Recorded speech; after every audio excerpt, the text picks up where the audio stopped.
Hello, and welcome to another chapter of a tome pulled right off the shelves at the heart of the Jakuls. As always, I'm your skillful host, Lothran, and there's ever so much more data to relay. So let's get to it, shall we? Go grab a filling meal, settle into a cozy spot, and pay accurate attention to Fleet Part 39, an unfamiliar foothold. I have another batch of scrap. Vilivin dumped out the only bag between the pair of them onto the hard cobblestone floor, feeling the heat and sweat pour from his aching, tired limbs.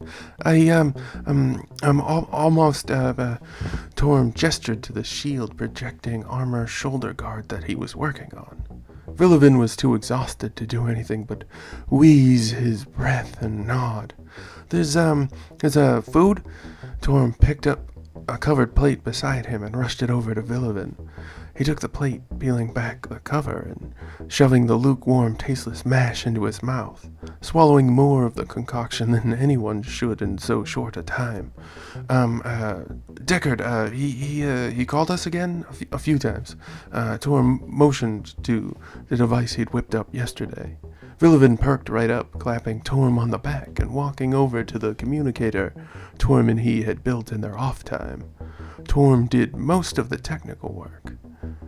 Flip the switch. I moved it because it kept falling off. It's right here.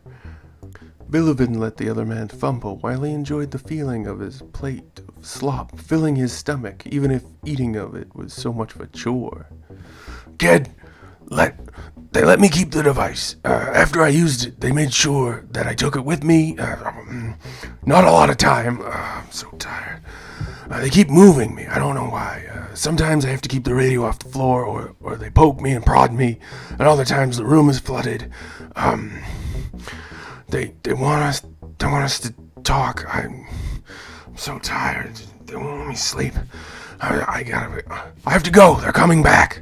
Deckard rushed out the last words as other people could be heard, approaching from the background. Is this it? Vilivin asked after swallowing the last bit of food. No, there's two more. The second one, the first one is okay. The second one is scrambled, so you can't listen to that one. Torm gestured loosely to the screen on the wall that Deckard, it's like the first message on the screen. Deckard's first message had come through. They used parts from the now dismantled hole in the wall to make their communicator. Vilivin nodded, putting his plate on a table. One he'd built from spare armor sections of vanquished foes. Really just dummies attached to working stun or pulse electro pistols and rifles. He still smiled at the memory, though. It was just another of those ridiculous things he'd never thought he'd be doing since, a week ago? Building a table out of spare bits of armor and being satisfied with his work afterward? Just one of those strange things he caught himself doing all the time now. He flicked the switch to play the next message. Kid, it's hard to think. I just want to sleep. They have me doing tests. Won't let me rest more than an hour. They yell at me. They move me all the time. They make me remember stuff. They ask me what it was. I have to remember maps and how to build things and how to take it apart. I'm looking forward to each of these messages. I figured out that they only let me do them every so often, but I'm so worn out from this constant. They keep making me do everything. Every time I want to rest, they wake me up and they ask me questions. They're coming back. I have to go. Keep doing what you're doing. It's pissing them off. Deckard could be heard running away from something before the recording cut off at its end. Fuck me. Vilivin leaned against the table, feeling the weight of all his exertions catching up with him again. Is the other message workable at all? He asked of Torm, who had just finished with the shoulder piece he'd been working on. Torm shook his head. Static, mostly? Torm preferred not to talk when he didn't have to. What do you got for me? Are you gonna go back out there? You're kind of tired as it is. Depends on what you got for me. Vilivin replied with a weak laugh. right shoulder pad with straps. Clicked the button in this way.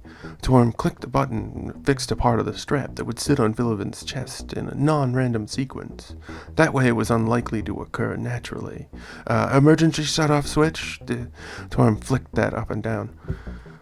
This is like the one Kath was. Kath, right? She described it to us. Sorta? Tom shrugged, putting the shoulder pad back down. It's not as complex. We don't have the parts. Same principle though.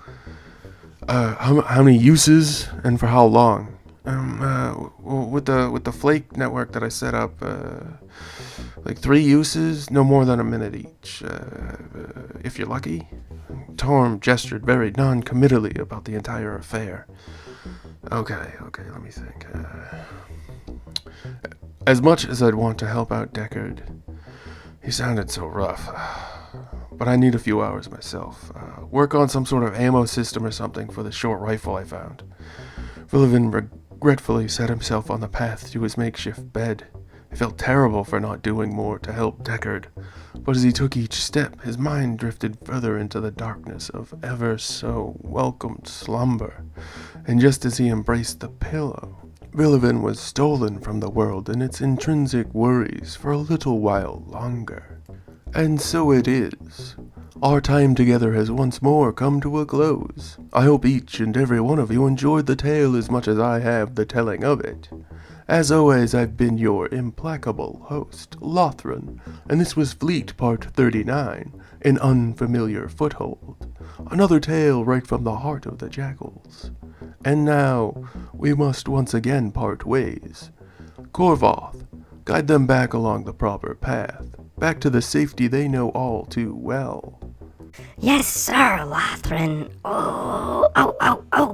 Cam is making Vilivin go through a super battle maze, and he's messing with Deckard pretty hard. I hope this isn't some weird, terrible thing. I hope. But I still got a job to do. And Lothran's giving me that look, because I'm not doing it.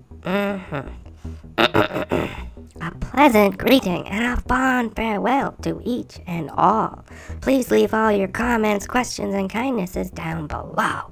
Don't you let me catch a single one of you leaving any of that mean, rude, or awful stuff, though. You keep all that nonsense to yourselves, you got it? Remember to like, share, and subscribe to help us learn, spread, and grow. And don't forget that we strongly encourage each and every one of you to stay safe out there. See you again tomorrow for Fleet Part 40. I wonder what's gonna happen next. It's gonna be awesome, I bet. Good night and good luck. You'll need it. Bye-bye, everybody. See you again tomorrow. Bye-bye. Bye-bye. Bye-bye. Bye-bye. Bye-bye.